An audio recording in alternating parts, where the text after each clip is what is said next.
Let's get our second conversation on the road for you now, everyone. Two elections have formed talking points across Africa today and even maybe beyond the continent for apparent reasons. The first is the one in Cameroon, which comes closer to home for those of us in Nigeria, especially again countries within the West African sub-region. The second is another one, still within the sub-region, Ivory Coast. So Ivory Coast is a bit peculiar, details of which we are going to delve into in the course of these engagements. But these two electoral exercises have brought more depression, and some people say in the case of Cameroon in particular, it has even engendered darkness of some kind in terms of African democracy and the implications of the outcomes of these elections for the development and growth of this continent. I'm going to talk to someone who is not only passionate about this conversation, but is also very concerned about this particular development. Toba Owojaiye is joining us virtually from Kaduna State to help us find context and perspective. Toba, good morning and thank you for joining us on the show. Good morning, my brother. How are you doing, sir? Very well, thank you for asking. So let's jump right into the issue. Of course, it's been a long time coming, as they say, regarding the elections in these two countries I have just highlighted. But today, the rest is history because the results are in and winners have been announced. But then, the announcement of winners has not brought closure to the issue in both countries. Is Africa progressing in terms of its practice of democracy, or are we just having a bunch of seat-tight politicians who would rather put their personal selfish interest far ahead of the interest of their respective countries?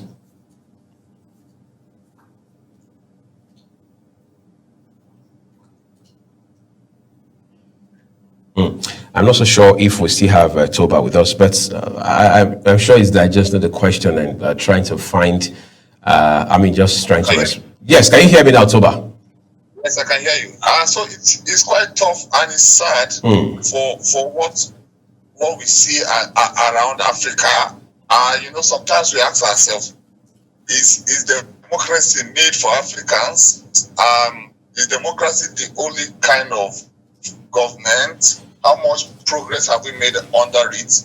We have seen very funny cases. We've seen there are even good cases where, I would call them good cases in which we see that somebody has stayed in power for long, but to some way it's helping the country, like what we see in Rwanda with Paul Kagame, where he has stayed for longer, but it has still helped the country to balance and stabilize. But we can't say the same for Cameroon. Paul Biya was Prime Minister 1975, Prime Minister for 7 years, and became President in 1982. I was 2 years old. 70% of Cameroonians were born within the time that Paul Biya was President. 70% of the country have not known another president. Paul Biya was president the same time with Shehu Shagari. It is that, just putting it in context, it is that bad. And his campaign was so bad, he couldn't even come out for the campaign. They now created a mannequin that was used with this air balloon that was his image of him and his wife dancing. That was what they carried around during the campaign. The man couldn't even come out to campaign himself. And yet he still wins because, you see, there are things people need to add. His party controls the entire system, from judiciary to local government councils. So while people are shouting at the top, there are people benefiting at the local government levels. They become the enforcers of his election because they are also benefiting and have stuck to his party. So this is a troubling situation. And we also see where they review constitutions. We may come to talk about that more later, but we see in Cote d'Ivoire, the man was prime minister, became minister after that, and did 2 terms. And in 2016, he now did a constitutional review and then claimed that because they have done a constitutional review, his 2 terms does not count again. So his terms is now a fresh term and is now going to run for 10 years. So we're hoping that by the next 5 years, after he finishes, will he review the constitution again and to give himself life presidency, or will he take his 20 years as enough time served? This is very bad for us. Quite interesting. Let's even start from one of the issues you just highlighted, this constitution review, which has been abused and made mockery of time and again, where a president, I mean, regardless of how they got into office, wakes up one morning, uses the National Assembly, where they even have that, for example, and then changes the constitution in a way that is not only so illegal and rascally, but radically drastic. How do we begin to, if you like, clean up the governance system across this continent? Because it will appear that we just take one step forward and we take, who knows, maybe 6, 7, 8 steps backward in terms of the way we provide leadership across this continent. What factors can we blame these ugly developments on? You see, there are many things. Let me start with Cameroon. They had a 7-year term, and he served for 2 terms, and he removed that restriction and changed it to life presidency. There was protest. About 100 people died by what we see on the news. A lot were injured. After that, the Camerooners just accepted their fate and stayed down. And you see, once people in government can have people in different positions who are personally benefiting, they won't. Not everybody is interested in a fight. I try to use an illustration that you can almost scatter any city if you can get 1,000 people to start running. If you just get 1,000 people to start running, everybody whose shop is open will first lock their shop. And those who don't have shops to lock will start running. It's called it's that ability to get people in the front and give a mass action makes all the others who see it following that trend. So most people do not even want to contest against Paul Biya again. They have given up hope of contesting against him.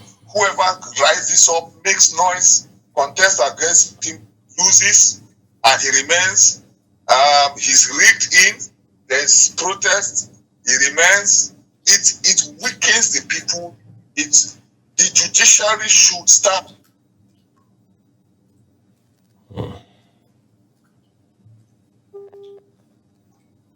We are almost seeing the same thing already in America. We are already hearing that some people are considering the 3rd term of Donald Trump. So this is not just an African problem. We've seen the same thing too with Putin. It's not just an African problem. It's a leadership problem. The fact that once people are in a position, except removed, it's sometimes hard. It's hard.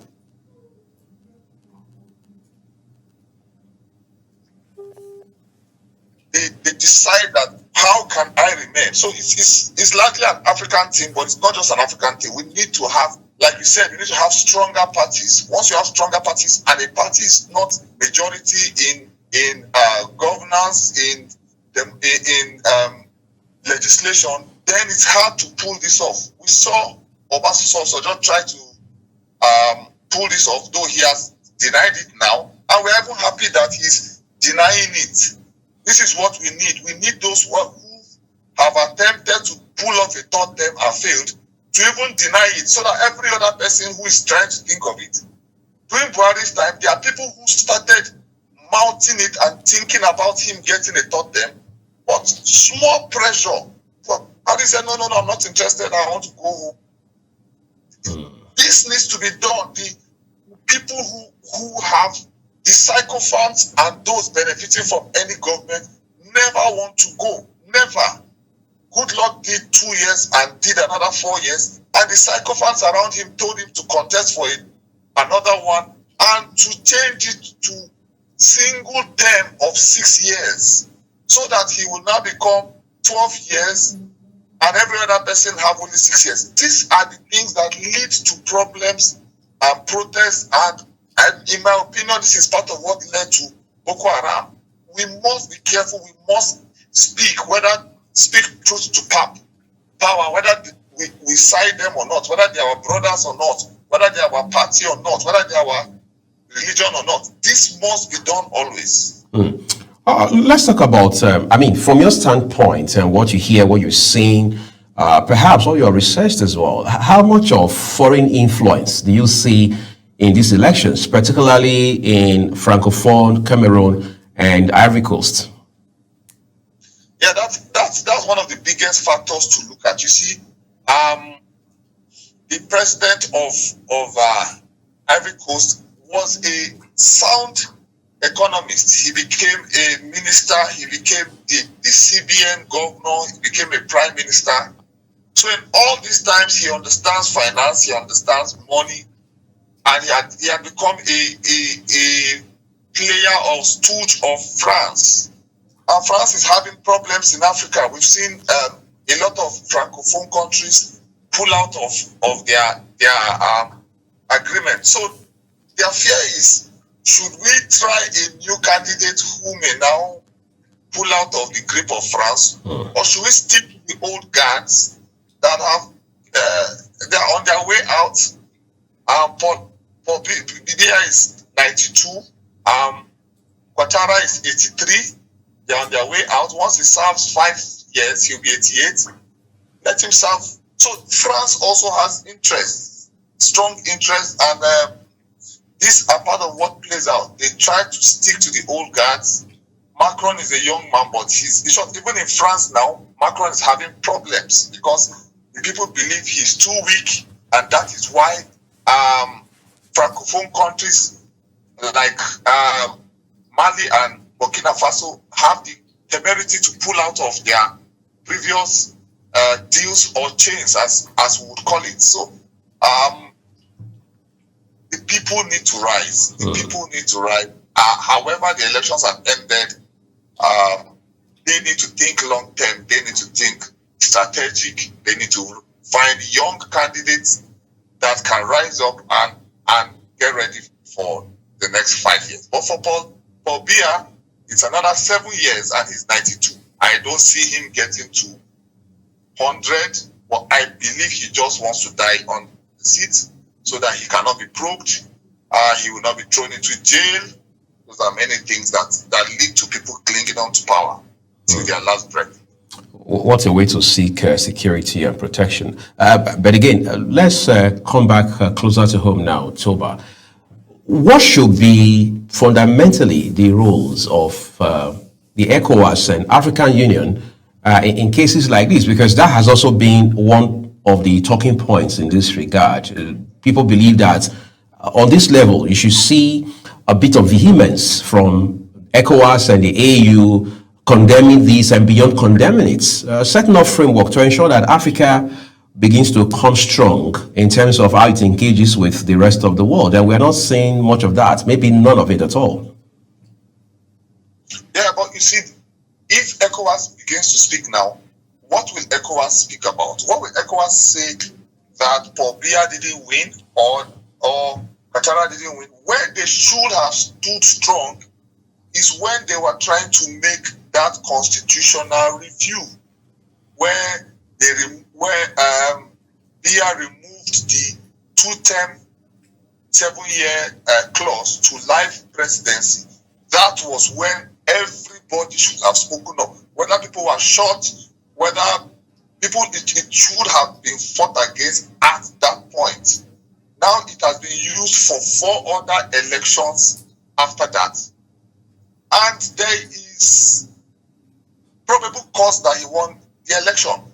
We are not, you see, there's no 100% evidence that he rigged this election. I've explained to you that he owns the structure down to the councils, which is what they have there, like what we have here as local governments. He owns the structures, and those structures are not old people, they are young people too. But because they are personally benefiting they also get re-elected. They stand as the watch guards at every point to ensure that they win from top to bottom. It's a one-party state. And if I'm not careful, we're already headed there. Of course, I support the president, but I don't support a one-party state in Nigeria at all. And we need a vibrant, we need a swing from party to party, from region to region. I know that in Nigeria we will never have a lifetime presidency. We are too strong for that, but we cannot sleep on our guards. Once anybody begins to mount it, even as a rumor, we attack it immediately, and that is what has kept us.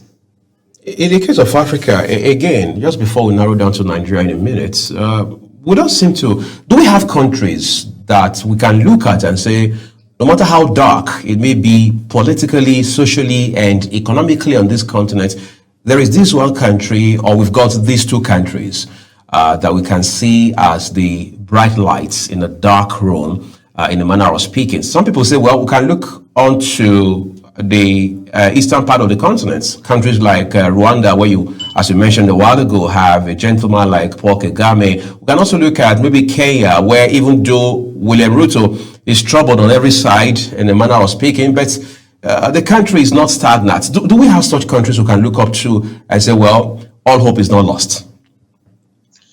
You see, like I told you, I did a deep study 2 days ago on Singapore, Lee Kuan Yew, a wonderful man. Singapore was a slum. Malaysia cut them off as part of their country. They cried, they were helpless, and he also cried on TV, but he braced himself up and took the reins of power and fixed some basic things, how to join big organizations, how to turn them into a seaport, how to work on housing, how to increase salaries, then use the increment of salaries to move it into real estate, which now build houses for the workers.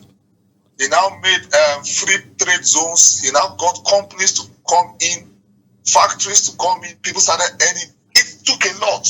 But one of the things, I had a zero policy against corruption. So much that one of his ministers committed suicide because he was found in a corruption case. And he said, I do not want to see the eye of my president. You know, so we have those kind of records. But even in his own time, he was seen as a tyrant and a dictator. Because there were people who didn't accept this his tough way of life. It was not truly a democratic way of life. But looking back at the end of the day, he created a Singapore that worked, that even had a higher GDP than America. They got to $75,000 per person in Singapore. So what I'm trying to say is that it's not all. Sometimes the opposition can be used by different forces to try to scatter a country, to try to derail a country. We cannot always blame only the people in power. I've used Paul of Rwanda as an example. The man is doing exceptionally well, but he's also a little tyrant because he has also gotten himself, and no, we need to say these things. He has also gotten himself to stay back in power, but he is doing good. The problem is, should we keep silent when the person is doing good and only back when the person is failing? Or should we, as a matter of policy, back at every point when democracy is being truncated? If we look back, we can see that we made progress under the 2 terms of Obasanjo. Should we have allowed the 3rd term? Would this country have been better? I am not supporting it, but as a thinker and an analyst, we are putting thoughts to it. What has benefited us? And you see, it has not really worked out in Africa. I cannot say that Ruto is doing well. We have a female president in Tanzania, and as of today, she's heading for her election, and she has locked up almost all the opposition leaders. They are locked up as at this morning. So what do we say about that? We see a Zelensky who was a comedian and became president, and now he's using the war as an opportunity for elections not to take place. If we go to Traore, a medical doctor some days ago came to spoke up that terrorism is still on. He arrested the man, trained the man, and put him on the battlefront. That since he has mouth to speak, now he's trained as a soldier, he should go and fight too. So it's funny, but it is where we are. We don't have a smooth sailing democracy because we don't have smooth sailing countries in Africa. Of course, you made a very brilliant reference to Lin Kuan Yew. I mean, that's a book by him. From third world to first world country remains in the memories of everybody who followed his government and even those who have come to know him, to have known him beyond his time in office. But again, that has raised the question of, do you think it's high time Africa as a continent reconsidered this idea of democracy in favor of a more pragmatic, results-focused kind of government? Oh, this is a very tough question. We have looked at South Africa, and the parliamentary system seems to be working for them. They are able to speak up. If you've watched them, Julius Malema and or it's sometimes like comedy, but they are able to speak up at any and at every given point in time without opposition. Their elections are able to run smoothly. Power changes hands with less drama. It's sad that we are where we are, but should we go back to kings? Because somebody has mentioned that democracy is not our thing. The way we chose our leaders were traditional, were by birth, were by heritage. We have seen countries with kings in Saudi Arabia, even UK, that are doing well. They have kings, they have nobles, and those ones of course, they are living large, but they are able to grow the place. Look at Dubai, look at Qatar. They have kings. So, as much as we love democracy, we need to sit back and look. How much progress have we made under it? How much are we losing in the fight for elections? How much is Nigeria running down the drain on electioneering at different levels? If we go back to kings, where will the kings be chosen from? In a place like Nigeria. If we go back to kings and a king has a stupid son, how do we get out of that? So for now, democracy is the necessary evil that we find ourselves in. Quite a tough point they already made. I'd like to say a big thank you to you, Toba Owojaiye, for taking our time to join us this midweek morning. And we wish you safe travels back to Abuja today. Thank you very much, my brother. I'm grateful. All right. That's what we're leaving it with this conversation. Ben, what more can we say? The issue or the situation on the ground in a place like Cameroon, for example, has still been very intense, given the protests we have seen there following the announcement of results and, of course, the emergence again of Paul Biya as the winner of that election. We're taking a break now. In a bit, Ramsey and I will be back to wrap up the show for you. Do stay with us.